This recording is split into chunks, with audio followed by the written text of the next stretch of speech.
nous allons commencer par nos questions. Donc nous avons eu des questions de bien-aimés, par-ci, par-là. Hein. Donc nous avons la question de notre sœur Donatella. Donc elle pose cette question en disant, est-ce que une femme stable financièrement peut se marier avec un homme qui n'a pas de possibilité? Ça, c'est la première partie de sa question. Donc, est-ce qu'une femme qui est stable financièrement, est-ce qu'elle peut se marier avec un homme qui n'a pas de possibilité et aider cet homme à devenir stable financièrement? C'est-à-dire, une femme qui a de biens, et cette femme met ce bien en disposition de son mari. Et que cet homme, après, devient aussi stable. Ok. D'abord, cette question a plusieurs étapes. La première question qu'on peut se poser pour répondre à une telle question, d'abord, c'est de savoir, est-ce que nous sommes dans un couple de chrétiens, c'est-à-dire les deux personnes sont chrétiennes. Ok. Alors, dans l'hypothèse que ce sont deux personnes qui sont chrétiennes. Comme ils sont, les deux personnes, par exemple, elles sont chrétiennes, comme vous le savez, même si la femme est stable, même si la femme a l'argent, mais ce n'est pas la femme qui commence d'abord à donner à l'homme l'argent pour que l'homme vienne l'épouser. Là, on est d'accord. Je ne sais pas si vous voyez là où je suis. C'est-à-dire, ce n'est pas à la femme de donner à l'homme l'argent pour dire, viens m'épouser, parce que toi, tu n'as pas l'argent. Ça ne se fait pas. L'homme doit se battre, bien qu'étant pauvre, il doit se battre pour trouver l'argent et aller épouser sa femme. Pourquoi? Parce que c'est ta propriété, c'est toi qui vas, au fait, donner les exigences pour avoir cette femme. Tu dois tout faire.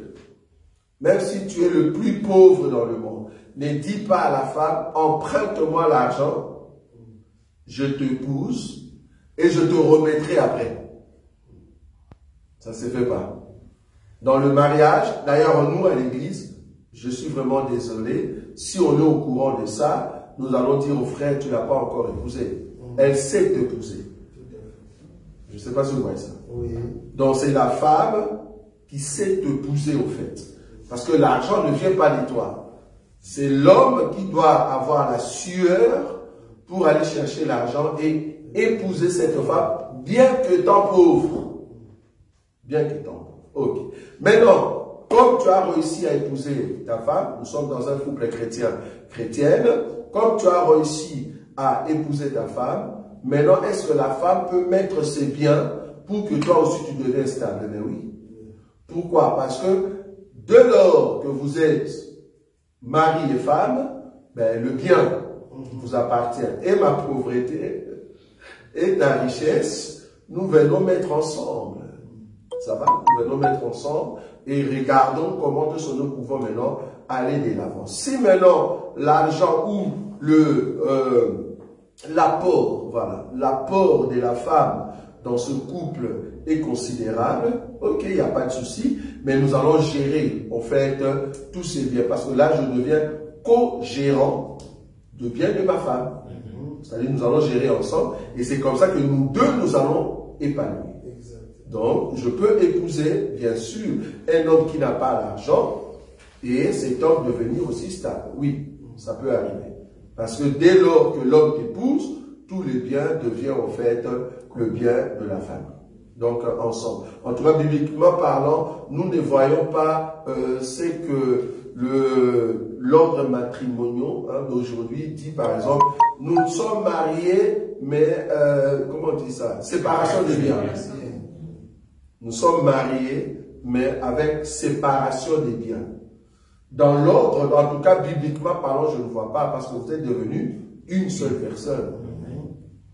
Vous êtes devenu une seule personne. Donc, normalement, le bien, il faut le mettre ensemble. Bon, il y a peut-être une sous-question qui peut venir. Si cette femme était déjà dans un autre mariage et qu'elle avait acquis de biens dans l'autre mariage avec des enfants et qu'il vient rencontrer un homme qui n'a pas de biens, qu'est-ce que je dois faire avec tout le bien alors que l'homme n'a pas de biens et que les enfants que j'ai, c'est les enfants de l'autre monsieur? Parce qu'en réalité, le monsieur, si il est parti, quand vous vous séparez au niveau de la commune, on dit, ben, le bien, il y a une part des enfants. Ben, je crois que là, la législation peut juger quand est-ce que la part de la femme, c'est dans la part de la femme que vous venez vous mettre ensemble. Parce qu'il y aura une part des enfants, là, on ne touche pas. Hein. Donc, supposons que l'homme qui était avant la femme que j'ai rencontrée était un millionnaire et qu'il a laissé à ses enfants 3 millions d'euros, ben à la femme que moi j'ai rencontrée 2 maisons, ben c'est les 2 maisons qu'on gère. Hein. On est d'accord? Parce que moi je viens épouser la femme. Ok. Comme elle a des enfants, mais le bien que les enfants possèdent, ce n'est pas le bien de la femme, c'est le bien de l'autre mari. Je ne sais pas si on comprend. Donc je veux considérer la femme avec le bien qu'elle a. C'est là-bas qu'on vient co-gérer. Mais je ne prends pas en tout cas le bien des enfants. Sinon, ces enfants-là vont se lever un jour, ils peuvent me tabasser, donc il faut faire attention. Ça va? Parce qu'ils auront raison en tout cas. Parce que c'est leur papa qui est parti, qui a laissé quand même leur héritage. Donc toi, tu n'entres pas rien. Ça va? Donc, maintenant la deuxième partie. La deuxième partie de la question de la sœur Donatella.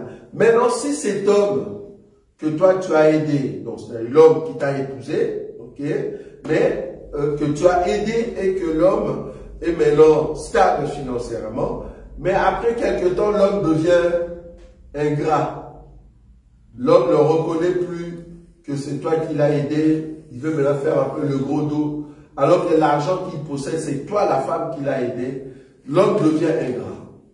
Qu'est-ce qu'il faut faire? La sœur a posé la question, est-ce que je peux, au fait, changer l'ordre au niveau de la commission matrimoniale, ou soit écrire une autre lettre de divorce, c'est-à-dire le frère a commencé comme étant un frère, mais après, le frère est devenu un grand. Est-ce que c'est un mensonge?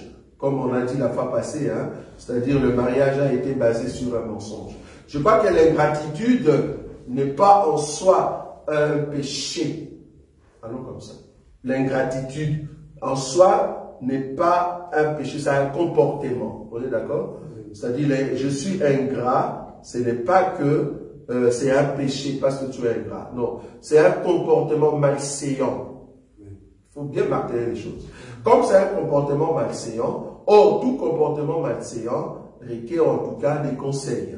Donc la personne peut changer son comportement. Parce que un comportement souvent vient par rapport au caractère, là où l'homme est né, là où l'homme vient, tu vois. Donc en soi, ce n'est pas, c'est comme un égoïste, tu vois. Un égoïste, quelqu'un qui a l'égoïsme, plus il habite au milieu de gens qui ne sont pas égoïstes, mais la chose part.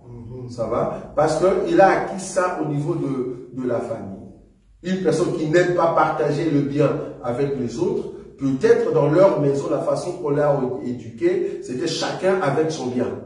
Maintenant, il faut laver ça, c'est-à-dire il faut partager ce que tu as. Donc, avec les éducations, parce que ce sont des comportements malséants, avec les éducations, ben, la personne peut changer. Donc, je crois que l'ingratitude en soi, ben, ça peut changer avec beaucoup de conseils, beaucoup de paroles, et la personne peut changer. Donc, en soi, un chrétien ne peut pas être ingrat. Un chrétien doit avoir un comportement de reconnaître que si je suis comme ça, c'est grâce à ma femme. Oui. Il y a une question en ligne. La question est du frère Audrin. Oui. Il pose la question, Shalom à vous. Dis-moi, j'ai une préoccupation concernant le mariage. Oui. Pourquoi nous sommes fiancés au Christ alors qu'il ne nous a pas encore épousés en tant qu'épouse avant l'enlèvement? 3 points de suspension. Donc ici, nous sommes fiancés alors qu'il ne nous a pas encore épousés. Ok.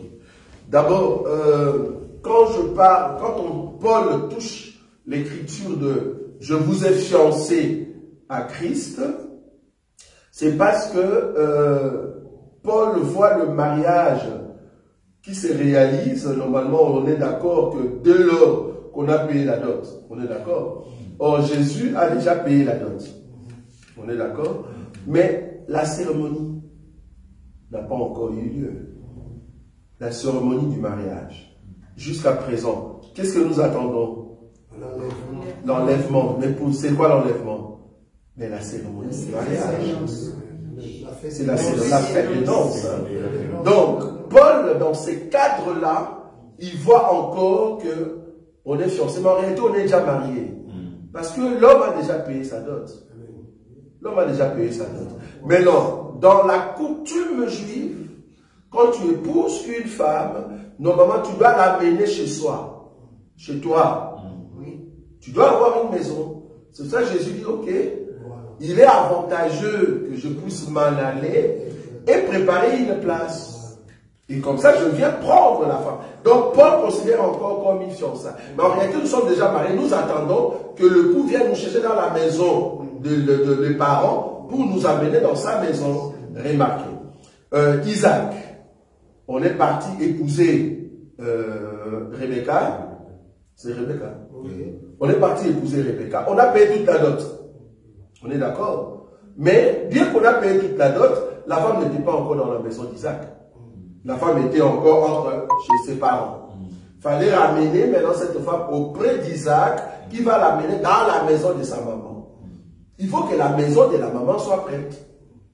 Donc Jésus est parti préparer une place de sorte que là où il est, que nous y soyons. Sinon, s'il reste ici, il n'a pas de maison. Il va habiter où? À Bruxelles. Fallait qu'il nous prépare une place. Comme ça, nous allons voir sa maison. C'est là-bas qu'il y a la fête de noces. On va nous présenter, voilà l'épouse. Donc ici, c'est que nous attendons, bien que le mariage a déjà eu lieu, mais nous attendons la présentation officielle de l'épouse devant, au fait, les anges, et puis voilà, ainsi de suite. Donc, du coup, on peut parler de fiançailles parce que nous sommes encore sur terre, mais en réalité, nous sommes déjà mariés. Nous sommes déjà mariés. Donc, ce que nous attendons, c'est juste la présentation, en tout cas, dans le ciel. Ça va? Donc, c'est ce que je peux répondre pour cette question-là. Oui? Oui. Et à vous entendre parler, il y a une pensée qui m'est venue en tête par rapport à Joseph et Marie. Très bien. Là, nous comprenons que quand Joseph pensait rompre avec Marie discrètement, Dieu, au lieu d'appeler Marie fiancée, Dieu va appeler, il va dire à Joseph, ne refuse pas de prendre Marie ta femme. C'est dans cette idée-là que je crois qu'il y a le même contexte que vous êtes. Très bien. Parce que dans l'idée de juif, Joseph n'avait pas encore tout finalisé. Mais le fait qu'ils sont déjà fiancés, parce que fiançailles en Israël veut dire tu vas prendre la femme. Et surtout qu'on t'a dit qu'elle est vierge. Pourquoi tu vas refuser? C'est-à-dire c'est déjà réglé. Qu'est-ce que tu attends? C'est juste la cérémonie. La cérémonie officielle de mariage, du mariage. Donc c'est comme ça au fait avec le Seigneur. Donc on est fiancé mais en même temps marié. On est déjà femme. Fiancé mais en même temps femme. Personne ne peut nous toucher parce que nous avons le signe au fait de notre époux sur nous, l'alliance. Je vais prendre dans l'exemple du monde normal. Normalement, la dot, avant de donner la dot, on est d'accord que c'est la dot qui certifie que cette femme appartient désormais à tel homme. On est d'accord. Mais remarquez que le temps de fiançailles, quand tu dis que je viens mettre le cadenas, qu'on appelle prédot, donc je mets cadenas ici, que personne ne vienne encore prendre cette femme jusqu'au jour où moi-même je viendrai la prendre. On est d'accord? C'est-à-dire que tu mets un signe sur cette femme pour qu'une autre personne ne vienne plus solliciter sa main. Moi, je suis déjà venu auprès de vous, parents. Cette femme, je viendrai donner les exigences que vous avez demandées. On est d'accord? Maintenant, Jésus-Christ, quand il dit, je m'en vais, je vais vous préparer une place. Là, il n'avait pas encore payé la dot. On est d'accord ou pas? Oui. Quand il a dit, il est avantageux que je puisse m'en aller, est-ce qu'il avait déjà payé la dot? Non. Pas encore. Donc, maintenant, quand il a payé la dot, maintenant, il fallait qu'il nous laisse quand même avec un signe. En attendant qu'il prépare la maison, les signes, c'était son esprit, le Saint-Esprit. Okay. Donc, l'homme qui prépare une place pour sa femme doit laisser quand même un signe sur cette femme. Et le signe en soi, c'est quoi?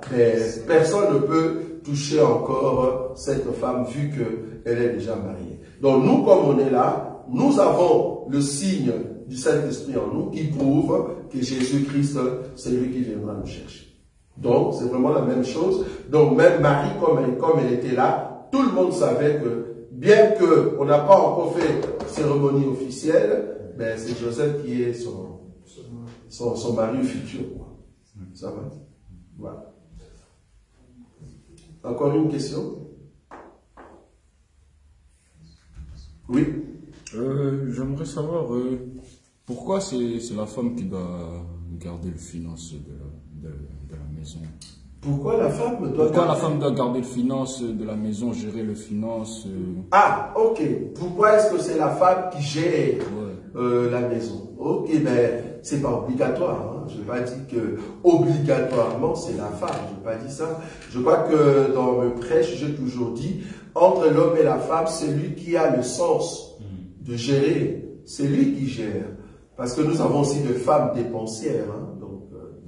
Une femme qui dépense sans même regarder. Et nous avons aussi des hommes qui dépensent sans même regarder sa poche. Donc ici, on a juste besoin de celui qui a le sens de gérer la maison. Celui qui gère. On est d'accord? Donc, si c'est la femme qui a cette qualité-là de garder l'argent, de gérer, de contrôler les entrées, les sorties, gloire à Dieu, c'est elle qui gère. Mais si c'est l'homme aussi qui l'a, à chaque fois qu'il y a un montant, l'homme dit non, on va d'abord s'asseoir, on va faire des dépenses, les entrées, et voilà. Donc, le sens de gérer, ça dépend de celui qui l'a et c'est lui qui gère. C'est pas seulement la femme. Hein. On n'a jamais dit ça. Ça va? Voilà. Bon, peut-être on sort dans les cadres du mariage, on va maintenant dans les cadres ministériels, parce qu'il y a une question qui nous a été posée. Cette question, ça vient de la France. Est-ce que tu peux reconnaître le ministère d'un frère à l'espace des 3 mois? C'est-à-dire un bien-aimé que tu n'as jamais connu, que tu n'as jamais rencontré. Tu le rencontres, à l'espace des 3 mois, tu viens pour reconnaître son ministère. C'est un bien-aimé qui te connaissait de loin. Tu ne l'as jamais rencontré. Et un jour, tu te présentes et dis, ah, je t'aime, je suis un homme qui est attiré par tes prédications, tout ça. J'aime beaucoup te suivre. Ok. Après 3 mois, et puis te voilà, tu te prépares pour venir reconnaître déjà le ministère de cet homme-là. Est-ce qu'à l'espace de 3 mois, tu peux comprendre qu'une telle personne a déjà un ministère? Bon, à moins que tu sois vraiment un prophète, je ne sais pas moi, puissant. À moins que tu sois un prophète très puissant pour que Dieu te montre déjà la vie de cet homme, comment il s'est comporté. Et bizarrement, le frère que toi tu veux reconnaître, vous ne vivez pas dans la même ville. Toi, tu es, je ne sais pas moi, à plus de 1000 km et lui, il est dans, je ne sais pas moi, à 2000 km. À l'espace des 3 mois, vous êtes rencontrés et puis tu viens le reconnaître comme ministre. Je ne sais pas moi. Est-ce que c'est possible? Non. Quelles sont les exigences pour reconnaître un homme? Je viens dire reconnaître. D'abord, nous savons qu'il y a l'appel de Dieu. Il faut que Dieu appelle cette personne. Là où Dieu a appelé cette personne, nous n'étions pas là. On doit se dire clairement. Nous n'étions pas là. Ok. Maintenant, comme Dieu t'a appelé, il faut que Dieu vienne aussi nous dire que tu es appelé. C'est-à-dire, là où la personne œuvre, Parce que c'est absurde de venir reconnaître une personne qui n'a jamais été assise dans ton église pour suivre la prédication.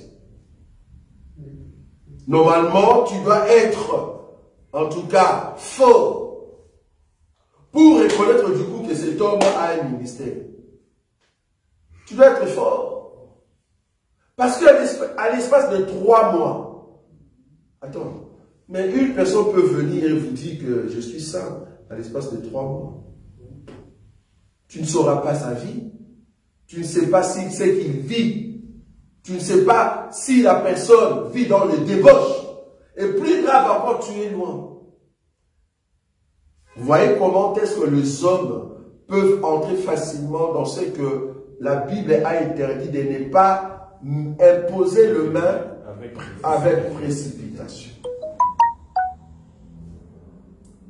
Avec précipitation. Donc, il faut vérifier que la personne est appelée de Dieu. Il faut que Dieu vienne aussi nous le dire. Parce que il faut que l'homme en qui toi tu veux faire imposition de main, il doit être dans une église. Si la personne est dans une église, donc la personne a quand même son père en la foi.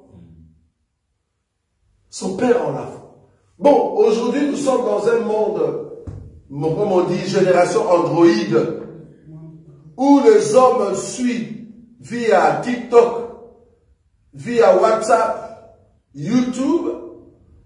Ils suivent les hommes de Dieu partout dans le monde. Pendant une année, ils s'autoproclament docteur. J'ai vu ça au Canada. Il n'a jamais été dans une église. En tout cas, église là où il y a l'évangile, ou soit ensemble de saints. Il n'a jamais été. Mais plus il suit les hommes de Dieu en ligne, là où il est lui-même, il s'autoproclame docteur, et puis il commence à combattre ceux qui font imposition de main en disant la reconnaissance ministérielle, on n'est pas obligé seulement d'avoir des mains, par rapport à les chrétiens. Vous voyez? C'est comme ça que nous avons eu des hommes de Dieu, comme j'ai dit la fois passée, des hommes de Dieu qui n'ont jamais reçu le baptême. Frère Olivier. Ils n'ont jamais reçu le baptême, mais qui ont consacré 2 autres ministres. Toi, tu n'as jamais eu le baptême. Tu n'as jamais été baptisé. Même Pierre, s'il se réveille aujourd'hui, il va dire, messieurs, par quelle porte tu es entré? La porte pour passer dans la doctrine, c'est le baptême d'eau. Tu n'as jamais reçu le baptême. Comment toi tu baptises? Comment toi tu reconnais le ministère des autres? Comment? Et toi maintenant, comme tu n'as pas reçu le baptême, qui t'a reconnu ministre? Et il y a des gens qui applaudissent des personnes comme ça. Donc, en réalité, si nous sommes sérieux en nous-mêmes, quand vous voyez un homme de Dieu reconnaître une personne, alors que la personne, tu ne l'as pas bien connue, la personne n'a jamais été dans ton église, tu n'as jamais été en contact longtemps pour suivre cette personne, tu n'as jamais écouté ses prédications. Il ne faut pas nous dire que non, parce qu'il a interprété quelque chose, et puis du coup, tu reconnais en lui le ministère. Mais il peut prendre quelque chose que le frère Denzou a prêché quelque part, je ramasse tellement qu'il a bien prêché, ben je te l'interprète, je fais le ruminant, et puis tu dis, ok, c'est bon. Alors que ce n'est pas un ministre. Vous voyez le risque que nous avons dans le corps ministériel. Il y a d'abord l'appel. Dieu doit confirmer dans l'église, là où tu es, que tu es un homme de Dieu. Si toi, homme de Dieu, tu viens de loin pour reconnaître une personne, il faut que cette personne se trouve déjà dans une assemblée. Si la personne n'est pas dans une assemblée, alors la personne te suit plus d'une année et vous êtes en contact avec cette personne tout le temps. C'est-à-dire, vous parlez avec la personne vous pose des questions plus d'une année. C'est-à-dire, la personne te suit et il corrige sa compréhension. Et toi, tu comprends la compréhension. Et c'est là-bas que tu vas l'aider pour qu'il puisse sortir. Mais à l'espace des 3 mois, vous êtes rencontrés à l'espace des 3 mois. Déjà dans ces 3 mois-là, la personne est ministre. La personne est ministre. Je crois que là, il y a un sérieux problème. Si nous avons de tels hommes de Dieu, je suis désolé de le dire du haut de la chair, un tel homme qui reconnaît des hommes de Dieu avec cette manière, cet homme-là n'a pas le Saint-Esprit. Oui, tu n'as pas le Saint-Esprit, parce que c'est le Saint-Esprit qui nous dit réellement que telle personne est bonne ou telle personne n'est pas bonne. Telle personne est ministre ou non pas. En tout cas, si, parce que moi je me rappelle que je connus un frère. J'ai connu un frère, c'était l'année passée. Ce frère est venu, c'était en France. Le frère est venu nous voir. Il m'a dit, ah frère Roger, moi je vous suis depuis longtemps sur YouTube, tout ça. Je lui ai posé la question, et tu pries où? Non, ben je suis à la maison. Tu habites où? Oh, j'habite en France. Ben nous on a une assemblée ici. Le frère Gauthier est là. Tu ne peux que venir ici, suivre les enseignements. C'était là, si pas l'année passée, l'année écoulée. Ce frère n'est jamais venu dans l'assemblée de Villeneuve-Saint-Georges. Il ne venait pas. Et puis du jour au lendemain, ce que j'apprends, on va les reconnaître comme ministres. On va les reconnaître comme ministres. On ne sait pas où tu as prié. On ne sait pas tu viens d'où. Nous ne savons pas qui est ton père en la foi. Ce n'est pas parce que tu nous suis sur YouTube, mais ce n'est pas ça qui est suffisant. Ce qui est suffisant, tu nous suis sur YouTube, nous sommes en contact et nous écoutons tes prédications. Ce n'est pas que nous avons dit, ah, cette personne a un son. Parce que tu prêches là où tu es. Même si c'était une église de, comme on dit, église des réveils. Mais du moins, nous écoutons ce que tu dis. On dit, ah, telle personne a un son. Mais on ne t'a jamais écouté. On n'a même pas vu tes prédications, tes prêches. Parce que la peur que nous avons, c'est quoi? La peur que nous avons, c'est d'avoir des frères au milieu de nous qui viennent, restant avec nous 2 ans, 3 ans, 4 ans. Après quelques temps, il dit, non, j'étais venu seulement pour ajuster mon enseignement, mais en réalité, j'étais déjà prédicateur. On n'a jamais vu te prêcher. Tu n'as jamais prêché. Tu n'as jamais dirigé une église avant que tu viennes dans l'évangile. Tu n'as jamais dirigé une église. Tu n'as jamais encadré les gens. Tu étais un simple frère, soit disant peut-être tu modérais, soit disant tu jouais au tam-tam, et puis comme tu es venu au milieu de nous, et que tu accumules l'enseignement que tu as pris, tout l'enseignement que tu as pris ça chez nous, et après quelques temps tu te rebelles, tu dis, je t'ai venu juste pour ajuster mon enseignement. Quel enseignement que tu avais avant? Donne-nous tes prêches que tu avais avant, et par rapport à ces prêches-là, nous pouvons dire, voilà, tu as ajusté. Parce que nous autres, avant de rencontrer cet évangile, comme je le dis, nous venons des assemblées des dieux. Et il y a plein. Alors vous pouvez entrer sur YouTube. On en a, je crois, 3 ou 4 vidéos. Parce qu'à l'époque, il n'y avait pas de téléphone smart pour nous filmer. On n'avait que des bandes cassettes. Mais les audios, on a des prédications. On a le bande vidéo là. On a des bandes vidéo où on prêche. Juste aujourd'hui, où on a prêché en Angola avant de venir à l'heure. Vous voyez? Donc nous avons quand même des éléments qui prouvent, bon quand même là où il était, il prêchait déjà. Et la preuve, on est venu aussi en Europe, on a commencé une église au niveau de la Hollande. Une église où de personnes, plus de 2 ans, voilà, tu dirigeais les gens. Ou de personnes, des mamans, de vieilles, venaient, et c'est toi le pasteur. Donc, tu as une marche ministérielle, bien que tu as des problèmes de colère dans les yeux. C'est-à-dire que tu n'as pas bien vu. Il y a quand même une marche.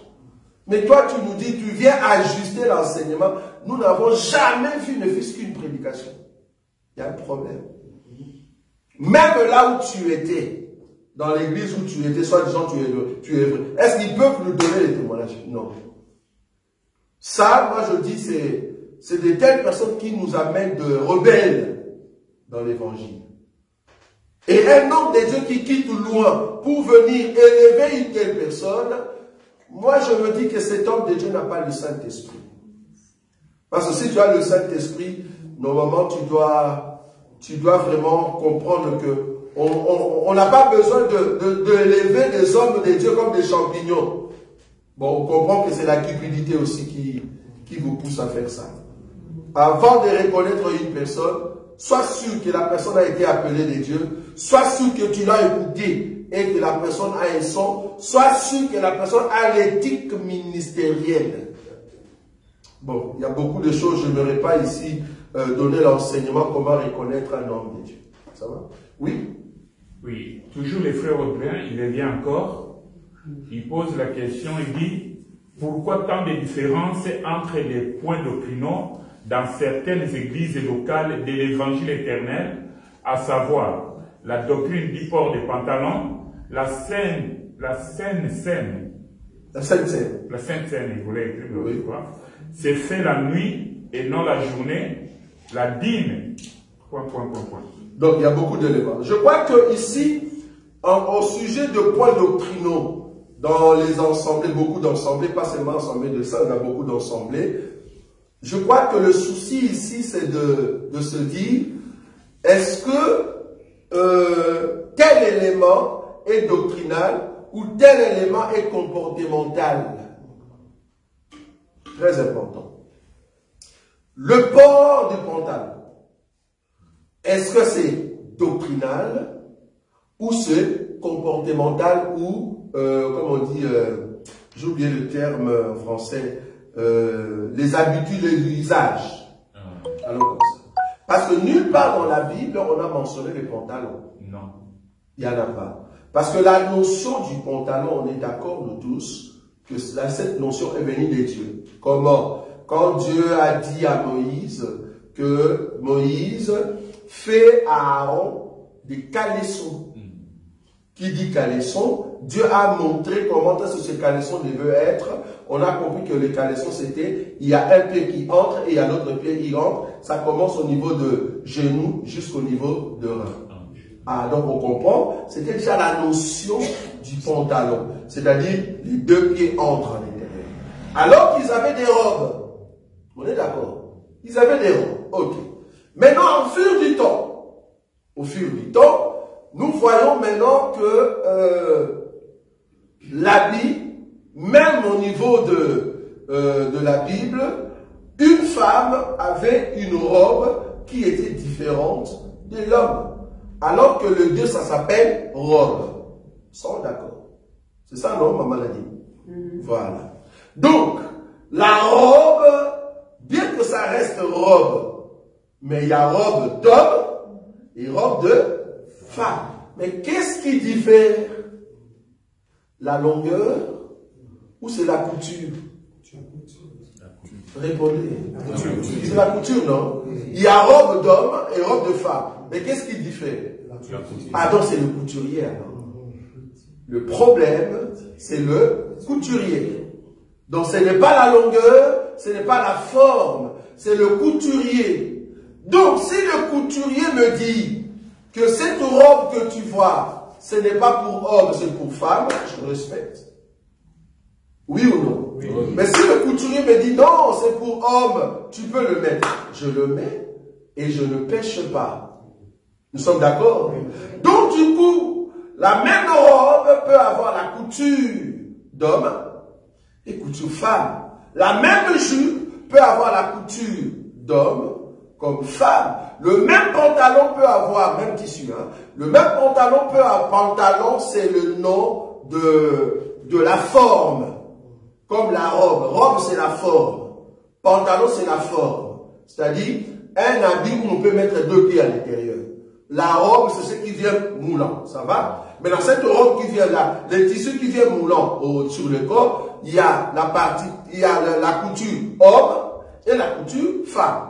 Le pantalon, c'est-à-dire là où on peut mettre les deux pieds à l'intérieur, il y a pantalon d'homme et pantalon de femme.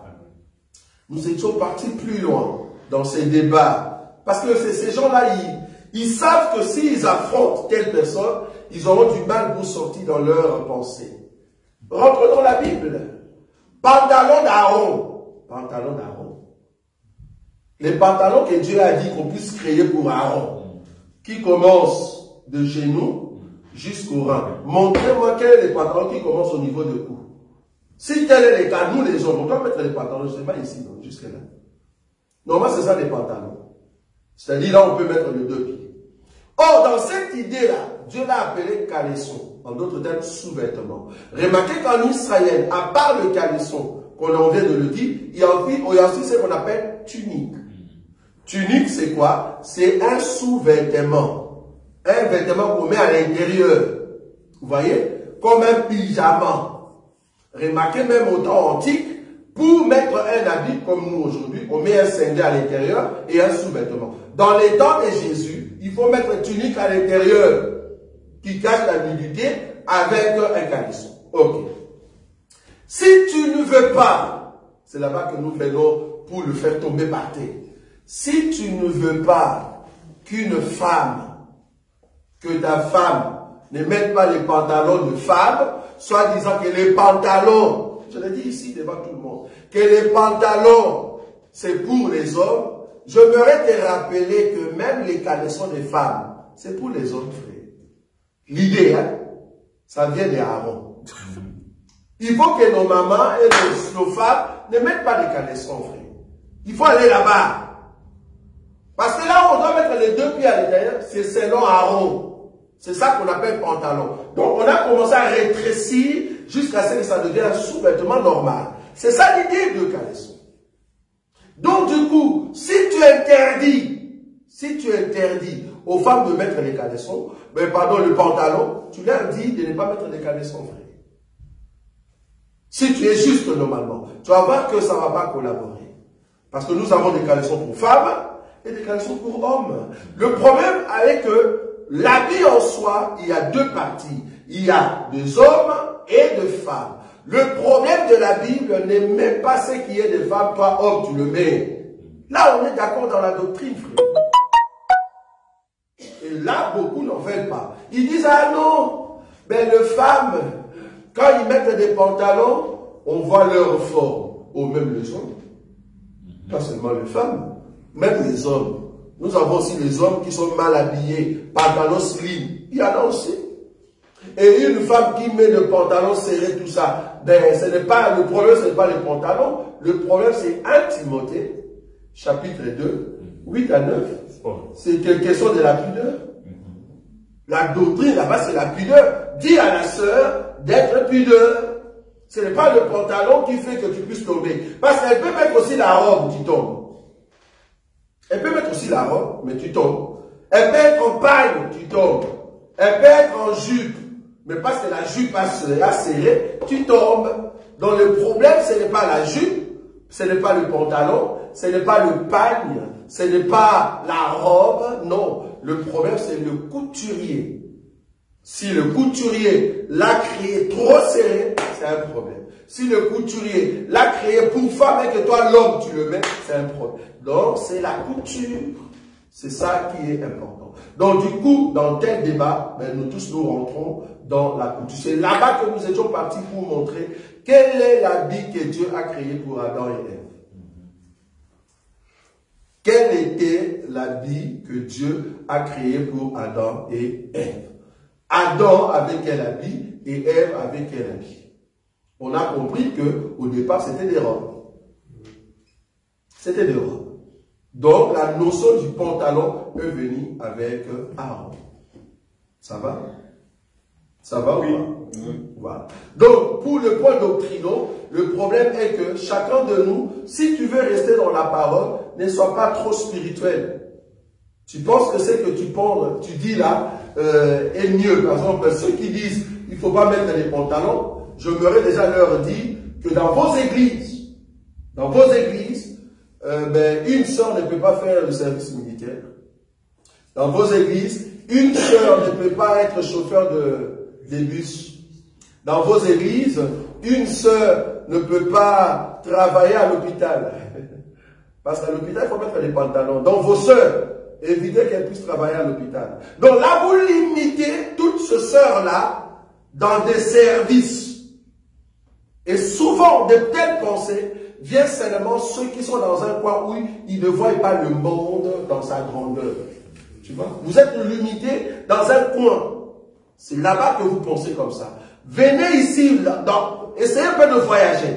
C'est là-bas que vous allez comprendre pourquoi est-ce qu'une femme, par exemple, militaire, policière, doit mettre les pantalons. Mais cependant, tout ce qui est serré, ça c'est la notion de la pudeur. Ça c'est autre chose. Mais elle doit mettre les pantalons. Ou soit, dans vos églises, dites, tel service, nos sœurs ne peuvent pas faire. Alors là, il faut nous donner l'écriture. Pour dire qu'une femme ne peut pas faire service militaire. Une femme ne peut pas être protocole dans une société pétrolifère. C'est-à-dire, tu vas dire à nos sœurs, si tu vas là-bas et qu'on va te donner les pantalons fruits, elles vont rentrer des travail. Elles n'auront pas de travail. Beaucoup de vos sœurs resteront à la maison pour faire le foufou. Alors, la place de la femme, ça sera vraiment dans la cuisine. Quoi. La place de la femme, ça sera vraiment dans la cuisine parce que vous ne voulez pas que nos sœurs travaillent avec la tenue exigée, soi-disant, on va leur donner des pantalons. Donc, je crois que c'est un faux débat. C'est un faux débat. Ça va? Encore une question? Oui? Est-ce que, c'est au sujet du débat, est-ce qu'on peut débattre avec les musulmans et toucher leur pratique? Bien sûr, parce que un musulman qui veut, au fait, débattre avec toi, il viendra pour te montrer que la Bible est fausse. Toi aussi, il faut étudier leur Coran, comprendre que dans leur Coran, il y a deux ou trois choses que là-bas, si tu prends ces trois éléments-là, ils savent sortir. Premier élément, Mahomet c'est un pécheur, il ne peut pas amener les gens au ciel. Là-bas, c'est fini. Il tombe. Deuxième élément, le seul, l'unique personne qui va détruire Satan, il s'appelle Jésus. Amen. Maintenant, dis-moi, rien qu'avec ces deux, pourquoi tu ne veux pas que... Tu me dis de suivre une personne qui vous dit, moi aussi je suis pécheur comme vous. Bon, je ne sais pas mon sort. Si je veux essayer sauver, mais allons quand même. Ça ne va pas. Hein? Mieux vaut suivre quelqu'un qui n'a... Même le Coran le dit, il n'a pas péché. Même le Coran le dit, qu'il n'a pas péché. Et que c'est lui le seul qui viendra pour vaincre Satan. Si le Coran le dit, mais pourquoi ne pas suivre un tel homme? C'est encore là un élément clé pour dire que voilà, ben, je me repose. Parce que votre prophète est comme moi. Nous sommes tous des pécheurs. Mais l'autre, non. L'autre n'est pas pécheur et c'est lui qui a le pouvoir de vaincre Satan. Or, nous tous, si nous tombons, c'est Satan qui fait ça. Or, lui, maintenant, il a vaincu Satan et c'est lui qui va... Mais je préfère suivre cet homme-là, soyons sérieux. Je ne vois pas pourquoi je dois suivre ce que vous dites là, alors qu'il n'y a personne qui va m'aider après la mort à être sauvé. C'est là-bas que le débat, ça va finir comme ça, il n'y a personne qui va continuer. Voilà. Donc, il faut le connaître, il faut connaître leur Coran, surtout des versets qui montrent que, voilà, ils sont tous de paix. Et plus grave encore, ils disent que si vous continuez dans cette voie, vous irez en enfer, tous. Bon, il y a des versets un peu comme ça. Bon, voilà, ce sont des versets comme ça qui est dans les Corans, qu'il faut ressortir pour le mettre par terre. Okay. Ça va? Oui? Et par rapport toujours aux habits, aux vêtements, oui. Deutéronome 22, 5 oui. Dit qu'une femme ne portera point un habillement d'homme. Très bien. Et un homme ne mettra point de vêtements de femme. Très bien. Car quiconque fait ces choses est abomination à l'Éternel, ton Dieu. Très bien. C'est ça, donc je dis par rapport, comme vous venez d'expliquer, okay. Par rapport aux habits. Aux habits. Oui, là on est d'accord. Parce que quand on dit l'homme ne mettra pas les habits de femme, femme ne mettra pas les habits de l'homme, quand Moïse a donné cette ordonnance, nous sommes d'accord qu'ils mettaient quel habit? Ils étaient dans quel habit? De robe. C'est-à-dire il y avait de robes de femmes et de robes d'hommes. Ok. Maintenant, rentrons maintenant dans la pensée de Moïse. Si moi je suis un de sacrificateurs et que je viens parler avec Moïse, je mets la robe des maris. On est d'accord? Qu'est-ce qui diffère? C'est la couture. C'est-à-dire, on me voit avec la robe de Marie. Qu'est-ce que Moïse va dire? Mais monsieur, qu'est-ce que tu fais? Tu es devenu quoi? Tu es devenu deux fois. C'est ça l'idée. Je ne sais pas si vous comprenez. L'idée, c'était, tu ne peux pas devenir deux fois. Voilà. Donc si tu mets ça, c'est une abomination. C'est comme si tu étais dans une abomination. Voilà. Bon. Parce que ceux qui mettent cela, parce que nous le voyons aujourd'hui, quand nous voyons un homme mettre de jus talon, j'ai déjà vu un prophète deux fois spirituel. C'est deux fois spirituel. Il nous a mis des mocassins. Vous l'avez pas vu? Je crois Nigeria, non? Quelque chose comme ça. Il dit que c'est Dieu qui lui a dit qu'il doit mettre des mocassins, des chaussures de femme. Et puis il prêche, il est à l'aise. Et les gens tombent. Les gens tombent. Ils tombent avec l'onction de la sirène. Ça, je suis sûr.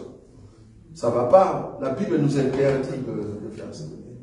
Ça va. Donc, c'est comme un homme qui est vraiment habillé complètement comme une femme. J'ai déjà vu ça. Et puis voilà, il commence à prêcher. Il dit Dieu ne regarde pas l'extérieur, mais il voit l'intérieur. Ou bien soit une prophétesse qui est habillée en costume comme un homme. Et costume d'homme complètement. Il prend l'autorité de l'homme et il commence à prêcher. Abomination. Là, tu es devenu vraiment, je ne sais pas. Donc tu es en dehors au fait de la loi divine. Là, tu prends la place de l'homme alors que tu n'es pas un homme. Ou soit tu prends la place de la femme alors que tu n'es pas une femme. Ça, c'est interdit. Ça va? Voilà. Oui, tu avais une question? Oui, j'avais une question, mais j'ai eu la réponse. Mais ma question, c'était pour retourner au mariage. Oui. Par exemple, si pour la dot, hein, on va sur la dot, les parents maintenant de la femme n'exigent pas de dot. N'exigent pas. Ne demandent rien. Est-ce que dans ce cas-là, parce que nous savons que le Seigneur, notre Seigneur, a donné sa dot, n'est-ce pas? Donc la dot doit être donnée. Mais maintenant, si, humainement parlant, les parents, eux, ne veulent pas de dot et ils disent votre bonheur nous suffit. Ok. Est-ce que dans ce cas-là, est-ce qu'il n'y a pas quelque chose de malséant qui s'est passé? Il n'y a pas un élément qui a été oublié? Bon, je comprends la question. Bon, normalement, la dot, comme nous disons ici, c'est au fait prendre l'autorité parentale qui est sur la femme. C'est ce que nous disons. Or, pour prendre cette autorité parentale qui est sur la femme, il te faut une exigence. C'est cette exigence-là qu'on appelle dot. L'exigence, ça peut être la parole des parents. Étant donné que le parent n'a pas encore prononcé un mot pour que tu prennes sa fille, ben tu ne peux pas. Ça va? Donc, dès lors, le parent te dit, tu peux prendre notre fille, nous on n'exige pas des dots, on n'a pas besoin, ben je vous bénis, votre bonheur, c'est ça qui nous suffit. Cette parole-là, nous étant hommes de Dieu, nous voulons l'entendre. Dans les jours, il faut que ça soit quand même une sorte de cérémonie où on vient écouter ça, nous. Nous, en tant qu'église, pour des gens de... Maman, vraiment cette belle-là, tu la laisses à notre fils très beau comme ça, gratuitement. Oui, chez nous, c'est gratuit. Ah, ok. Comme c'est la parole qui vient de papa. Nous, on dit amen. C'est papa qui a dit, mais vas-y, allez-y. Donc, on ne voit pas qu'est-ce qu'on peut faire là-dessus. Donc, on consomme cette parole-là, bien qu'on peut avoir une fête. Mais voilà, donc le papa nous a donné gratuitement. Je crois que même ici en Europe, il y a beaucoup de cultures qui sont comme ça. Hein. Donc, ils donnent gratuitement, mais ils considèrent quand même qu'il faut passer par l'église. Bon, il y a d'autres qui font ça. Mais bon, il y a d'autres qui disent non, mais tu l'as pris, c'est bon. Donc, tout ce que je fais comme étude, hein, je paye comme étude.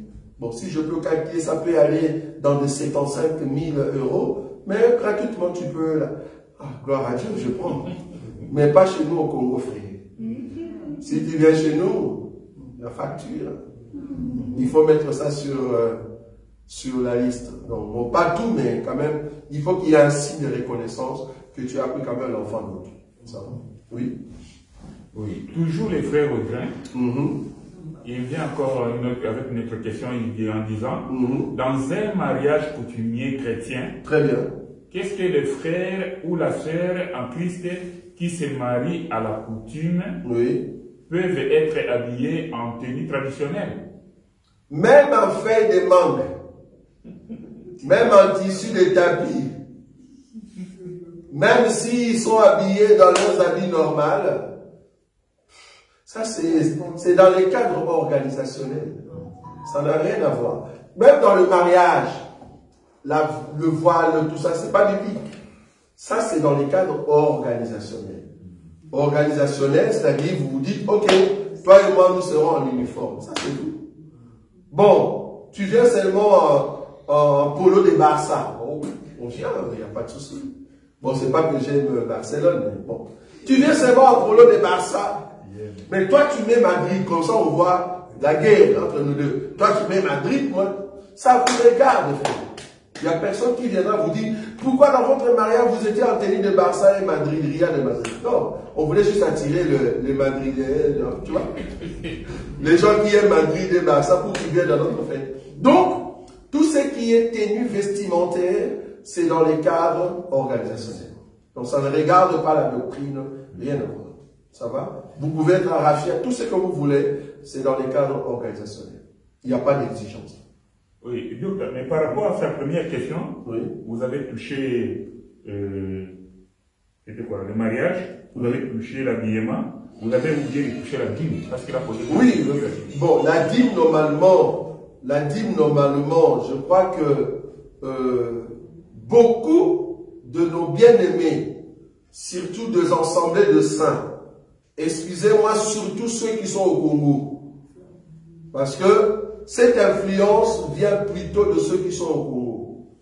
Bon, pour être plus méchant envers vous, c'est parce que vous n'avez pas peut-être de moyens de gagner quelque part. C'est-à-dire, vous n'avez pas de travail. C'est tout à fait normal. Excusez-moi si j'ai mal parlé. Mais vous allez remarquer que beaucoup de nos bien-aimés qui sont là-bas, ils exigent le terme dîme parce que dans la mentalité de ceux qui sont là-bas, si tu dis, dîme n'est plus d'actualité, pour eux, ça veut dire, on ne donne plus. Vous voyez? Moi, je crois que c'est une question d'enseignement. C'est juste une question d'enseignement. Dire que dîme ne plus... Parce qu'en réalité, la dîme n'est plus d'actualité. En réalité, pourquoi? Mais si tu prends un Corinthien... Bon, on va prendre. Bon, c'est là-bas que le débat est clos. Prends seulement ces deux versets. Balance devant la face d'une personne qui dit que la dîme est d'actualité. Ok. Tu peux lui donner d'abord ces deux versets et les autres viendront après. Je vais prendre 1 Corinthiens chapitre 9. 1 Corinthiens chapitre 9, le verset 13 et 14. C'est là-bas la base. Nous tous, ce que j'aime dans cet évangile, avant tout le monde soulevait l'idée de la dîme de la loi. Tout le monde était là-bas. Maintenant, quand nous avons commencé à frapper, non, la dîme n'est pas d'accord, ils ont fui. Il dit non, nous ne sommes pas dans la dîme de la loi, nous sommes dans la dîme d'Abraham. Ils ont oublié que la dîme d'Abraham, si tu veux donner cette dîme comme nous on donne aujourd'hui, ça ne sera pas possible non plus. Parce qu'Abraham a donné ses mains une fois. Et les enfants d'Abraham, la seule personne qui pouvait les donner, même qui pouvait, parce qu'on n'a pas vu l'écriture, c'est Jacob. Mais Esaïe n'a jamais donné. Dans les enfants de Jacob, il n'y a personne qui a donné cette dîme-là. Même les disciples, il n'y a aucun disciple, je répète ici, je mets tout le monde en défi. Aucun disciple n'a donné la dîme. Aucun. Aucun disciple. Je parle de la dîme de la loi. Il n'y en a pas. Même la dîme d'Abraham. Il n'y a aucun. Mais dis-moi, ce que moi je reconnais, c'est ce que je vais vous donner. 1 Corinthiens chapitre 9. Le verset 13 à 14. Ce sont les deux versets, les deux passages de la Bible que je vais vous donner ici, qui m'éclosent, au fait, à la discussion. Peut-être d'autres pensent que nous n'aimons pas que le bien-aimé nous donne les salaires. Non, c'est pas ce que nous disons ici. Le terme digne, c'est ça qui nous dérange. Parce que bien aimé au Canada m'a dit, pourquoi les termes dignes te dérangent? Ça me dérange parce que c'est une proportion, frère. Parce que le sacrificateur n'avait pas que dîme comme salaire. Il y avait aussi d'autres salaires. Pourquoi vous voulez seulement dîme? Il y avait aussi les 1/500e. Cherche-moi 500e. Tu cherches cette écriture-là. À part ça, il y avait aussi un salaire qu'on donnait à l'homme de Dieu qu'on appelle 1/500e. À part les 1/10e, il y avait aussi 1/500e. Pourquoi vous ne donnez pas ça? Je ne veux pas dire 1/5e. Il y a aussi 1/5e, il y a aussi 1/10e, il y a aussi 1/500e. Bon. Que ces gens-là viennent nous rencontrer, ils vont comprendre. Regardez, 1 Corinthiens chapitre 9, le verset 13 à 14, il est dit ceci. Ne savez-vous pas que ceux qui remplissent les fonctions sacrées sont nourris par les temples, que ceux qui servent à l'autel ont part à l'autel? Ici, Paul fait mention à qui? Non. Il fait mention à qui? Non. Non, à Lévi, au sacrificateur. Ne savez-vous pas, parce qu'il y a qu'un seul temple. Ceux qui travaillent là-bas dans le temple, ils ont leur salaire là-bas dans les temples.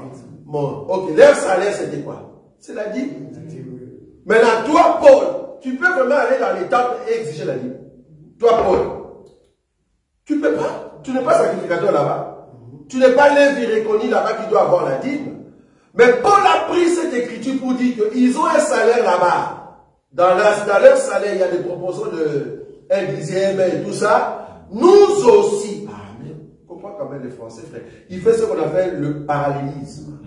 Il fait la comparaison. Si eux, ils ont un salaire là-bas, nous aussi, nous avons un salaire. Il n'a pas dit que si eux, ils ont la dîme, nous aussi, nous avons la dîme. Il n'a pas dit ça, frère.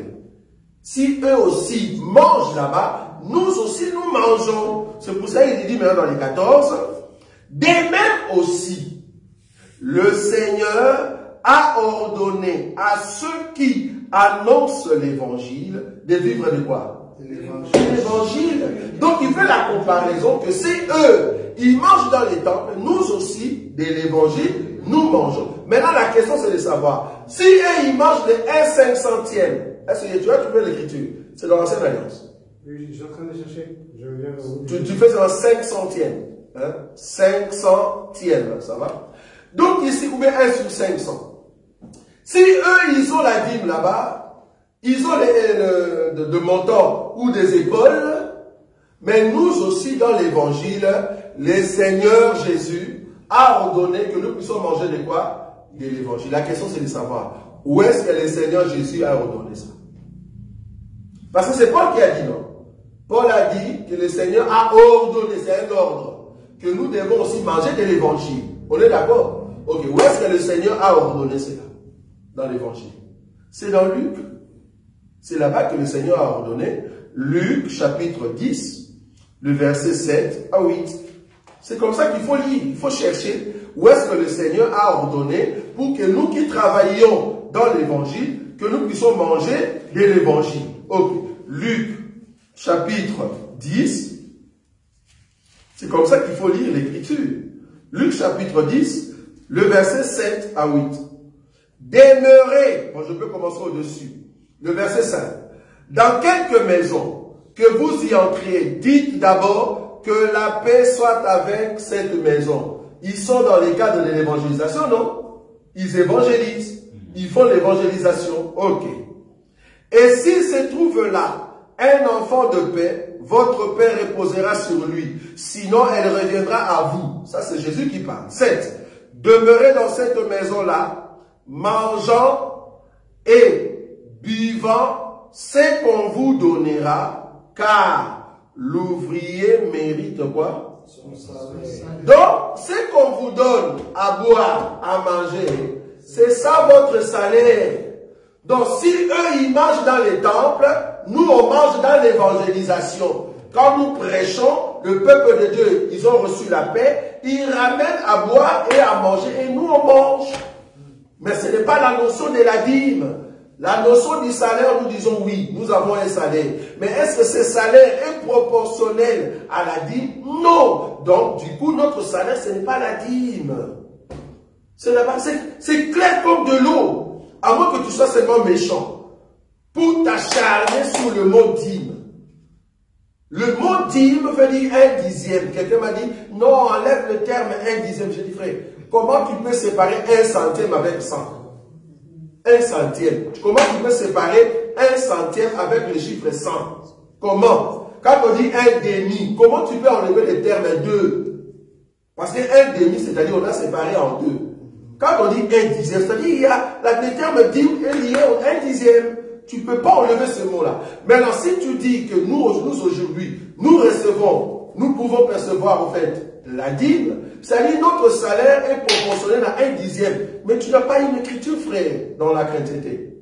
C'est vrai que c'est biblique, mais dans la chrétienté, il n'y en a pas. Et c'est là-bas que le débat est clos. C'est là-bas qu'ils comprennent que, en réalité, nous parlons la même chose, mais eux, ils restent avec le terme dîme, nous, on reste avec le terme salaire. Je ne sais pas si vous voyez ça. Or, le terme dîme que eux, ils utilisent, c'est en dehors des Écritures, c'est juste ça. Parce que même tous ceux qui viennent dans l'église pour leur donner les salaires, ce n'est même pas la dîme. Soit c'est moins, soit c'est plus, donc du coup, ce n'est pas la dîme, frère. Donc, il faut le mettre de côté. Oui? Oui, j'ai trouvé votre verset, il y a un autre verset encore. Oui. Il parle de proportion. Oui. D'abord, dans Lévitique 5, Lévitique 5, le verset 16. Lévitique 5, le verset 16. Il dit, Oui. il donnera en y ajoutant 1/5 la valeur de la chose dont il a frustré le sanctuaire. Oui. Et la remettra au sacrificateur. Oui, ça c'est le 1/5. Oui. Ça c'est le 1/5. Oui, ça c'est par rapport à la dîme. Si tu avais raté de donner la dîme, quand tu viendras après, il faut rajouter 1/5. Oui. Et bizarrement, il y a encore des pasteurs aujourd'hui qui disent, parce que tu n'avais pas payé, tu dois rajouter encore un voleur. Tu es voleur.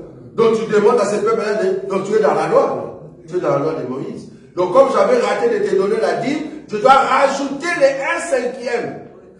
Et puis tu me montres cette écriture-là. Tu es quoi? Tu es Moïse, tu es Aaron. Alors que tu es mon Nigou, on t'a connu ici au Congo. Tu es sorti du coup. Tu n'es même pas sacrificateur. Tu n'es même pas juif. Pourquoi tu prends cette loi pour me donner ça? Vous voyez?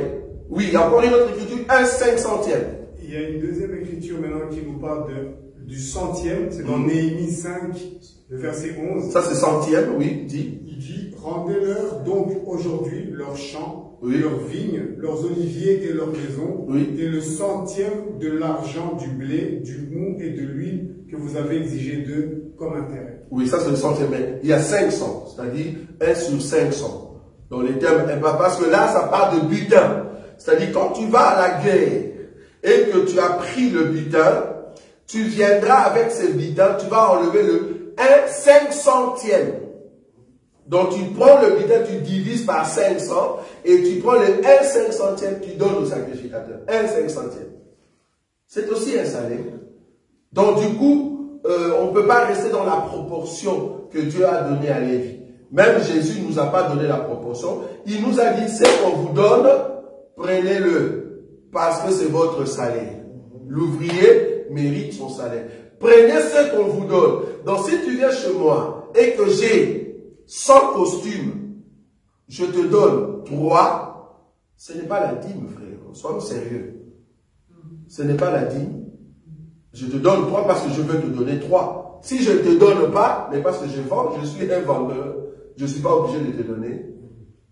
Donc, ne restons pas dans les termes dîmes, sinon beaucoup, tu crois, sortiront dans leur jargon doctrinal de mots du temps de Moïse. Donc, du coup, le terme dîme, nous, en tout cas, on le croit que la dîme n'est plus d'actualité, mais le salaire est d'actualité. Jusqu'aujourd'hui, l'homme de Dieu a un droit à un salaire, nous le croyons. Voilà. Oui. Sorry. Oui. Non, papa. J'aurais une question. C'est une question que Pierre avait posée à Jésus. Oui.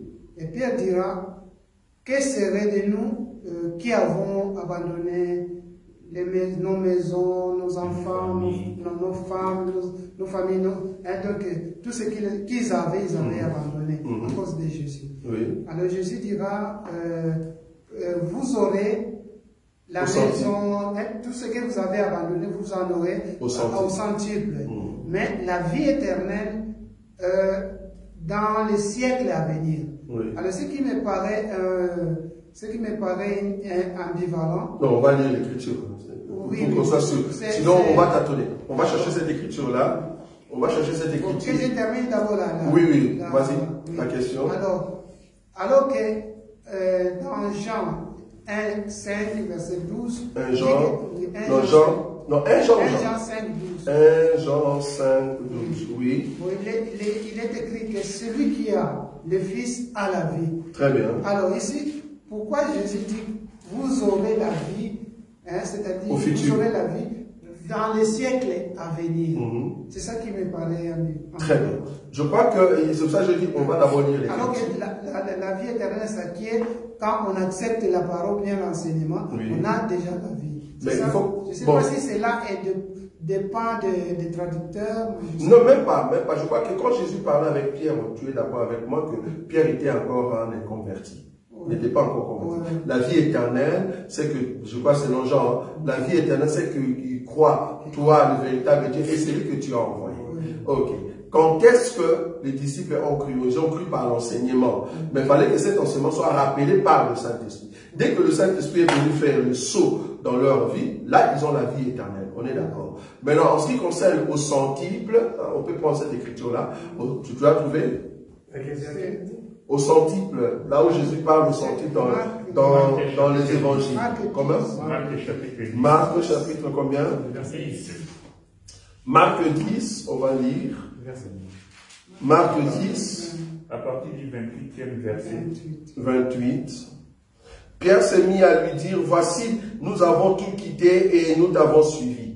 Jésus répondit, je vous l'ai dit en vérité, il n'est personne qui ayant quitté à cause de moi et à cause de la bonne nouvelle, sa maison ou ses frères ou ses sœurs ou sa mère ou son père ou ses enfants ou ses terres, ne reçoivent au centuple présentement dans ce siècle des maisons, de frères, de sœurs, de mères, des enfants et de terres avec de persécutions, ça va, et dans le siècle à venir, la vie éternelle. Ok. Quand on dit la vie éternelle, bon, pourquoi il parle dans la vie éternelle, là maintenant je comprends. Quand on dit la vie éternelle, parce que maintenant que nous parlons, Pierre n'est pas vivant. Bon, il est vivant parce qu'il se repose, on est d'accord? Mais la vie éternelle viendra quand nous allons, au fait, monter en enlèvement. Là, c'est une vie éternelle. Ça va? C'est-à-dire, tu auras la vie éternelle, bien que tu peux mourir, mais quand tu seras ressuscité, tu as la vie éternelle. C'est pour cela, c'est vraiment au futur. Ça va? Donc ici, dans le siècle présent, si tu es avec moi, ben, tu peux l'avoir. Parce que pour avoir des maisons, pour avoir de famille, c'est parce que tu es encore présent dans la chair. Ça, c'est le siècle présent. Mais quand il dit dans les siècles à venir, la vie éternelle, quand il dit siècle, c'est-à-dire, il voyait l'enlèvement. Dès que l'enlèvement aura lieu, ben, Pierre entre dans la vie éternelle parce qu'il ne mourra plus. Il ne mourra plus, c'est-à-dire qu'il n'y aura plus la mort. Ce n'est pas de notre vivant que nous en avons déjà. Comment? Ce n'est pas de notre vivant que nous Non, ici je parle par rapport à Pierre, parce qu'en réalité, si c'était la vie éternelle qui est Jésus, normalement nous l'avons déjà. Jésus pouvait dire que vous l'avez déjà. Ici, Jésus fait mention par rapport à la vie réelle, éternellement. Tu vois? C'est-à-dire rester vivant éternellement. Or, cette vie-là, ils l'auront dans les siècles à venir, c'est-à-dire quand il y aura l'enlèvement, alors tous ceux qui seront enlevés, vouloir ou pas, même quand ils reviendront sur la terre, ils restent éternellement. C'est dans ce sens-là. Or, Jésus lui-même, c'est aussi la vie éternelle, on est d'accord. Or, qui dit vie éternelle, parce que quand il a dit devant la tombe de Lazare, je suis la vie et la résurrection. Ça va? Je suis la vie et laquelle vie? Vie éternelle. Mais en réalité, Lazare est toujours mort. Bien qu'il était ressuscité, mais il est mort. Mais nous croyons que la vie éternelle, c'est quand? C'est quand la personne est enlevée, cette personne ne mourra plus. C'est ça la vie éternelle. Donc c'est pour ça, dans les siècles à venir, c'est-à-dire lors de l'enlèvement, ben, tu ne mourras plus. Parce que ceux qui sont morts, ils n'auront pas la vie éternelle, parce qu'ils vont entrer dans la mort éternelle. La mort éternelle, qui est l'enfer. Mais nous, on sera dans la vie éternelle, parce que nous ne mourrons plus, parce que nous sommes en Christ Jésus. Donc il faut le prendre en deux temps. Jésus-Christ est la vie éternelle, oui. La vie éternelle spirituelle, vu que je l'ai spirituellement, bien que ma chair peut mourir maintenant, mais je ressusciterai pour vivre éternellement. Oui, Fabien. Ah, le verset, oui, on l'avait déjà trouvé. Ça va? Oui.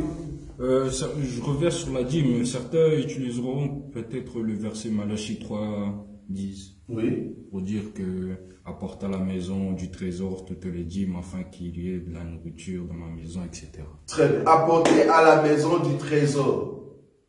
Ça va? Toutes les dîmes. Bon, il y a d'autres qui utilisent ces versets-là. Bon, on leur a posé la question, c'est quoi la maison du trésor? Il dit, ah, mais la maison du trésor, c'est la maison de Dieu. Non, frère. Faut pas souffrir. Faut pas réfléchir. Tu vois? Là, tu réfléchis. Pour comprendre la maison du trésor, Néhémie chapitre 10, le verset 35, c'est ça? On va lire. Ça, c'est la maison du trésor. Quand on dit apporter à la maison du trésor, veut dire apporter dans les magasins des dieux. C'est ça le terme, apporter à la maison du trésor. Je prends Néhémie. Néhémie chapitre 10. Parce qu'il ne faut jamais, comme on dit, il ne faut pas écraser l'écriture. L'écriture ne peut pas être anéantie. D'abord, lis l'écriture, explique l'écriture, et là, tu donnes la révélation. Il ne faut pas sauter l'écriture. Quand on dit la maison du trésor, cela veut dire magasin. Ça va? Néhémie. Néhémie chapitre 10, le verset 35. Hein? Je commence à partir du verset 35. Je lis rapidement. Néhémie, ce sont des écritures que j'ai bloquées, ça fait plus de 7 ans donc. Ça ne peut pas fuir dans ma tête. Nous résolûmes d'apporter chaque année à la maison de l'Éternel les prémices de notre sol, les prémices de notre sol, les prémices de tout le fruit, de tous les arbres. 36. D'amener à la maison de notre Dieu, aux sacrificateurs qui font le service dans la maison de notre Dieu, le premier-né de nos fils et de notre bétail, comme il est écrit dans la loi. Le premier-né de nos bœufs et de nos brebis, d'apporter aux sacrificateurs dans les chambres de la maison de notre Dieu les prémices de notre pâte et de nos offrandes, de fruits de tous les arbres du mou et de huile, et de livrer la dîme de notre sol aux Lévites, qui doivent la prendre eux-mêmes dans toutes les villes situées sur les terres que nous cultivons. Les sacrificateurs, fils d'Aaron, sera avec les Lévites quand ils verront la dîme. Et les Lévites apporteront la dîme de la dîme à la maison de notre Dieu dans les chambres de la maison du trésor. Voilà. Donc, la maison du trésor qu'on demande ici, c'est quand Lévi amène auprès de sacrificateurs. Donc, du coup, cette écriture ici nous dit, si vous donnez la dîme à Lévi, Lévi aussi va amener la dîme dans la maison du trésor. En réalité, apporter la dîme dans la maison du trésor, c'est Lévi, on parle à Lévi. On ne parle pas au peuple. C'est ça le problème. Ah, vous mentez, non, mais on parle à Lévi. C'est Lévi qui amène dans les trésors. Il donne aux sacrificateurs pour amener dans les trésors. Maintenant, c'est à nous de donner à Lévi. Ok, je suis d'accord que le peuple doit donner. Mais quel peuple? C'est Israël. C'est pas moi, frère. Moi, on va me donner la dîme. Parce qu'en réalité, ici, dans cette proportion, la dîme, une veuve ne donne pas la dîme. Un orphelin ne donne pas la dîme. Un étranger ne donne pas la dîme. Or, nous sommes des étrangers, frère. C'est Israël qui doit nous donner la dîme. Si on doit aller comme ça, tu vois, c'est pour dire que ça ne sera pas possible de rester dans la dîme de la loi. C'est pour ça, comme je te dis, lors de nos débats, ils ont fui. Ils ne prennent pas ces écritures ici. Si tu vois quelqu'un prendre ces écritures, il n'a pas encore fait des débats sur la dîme.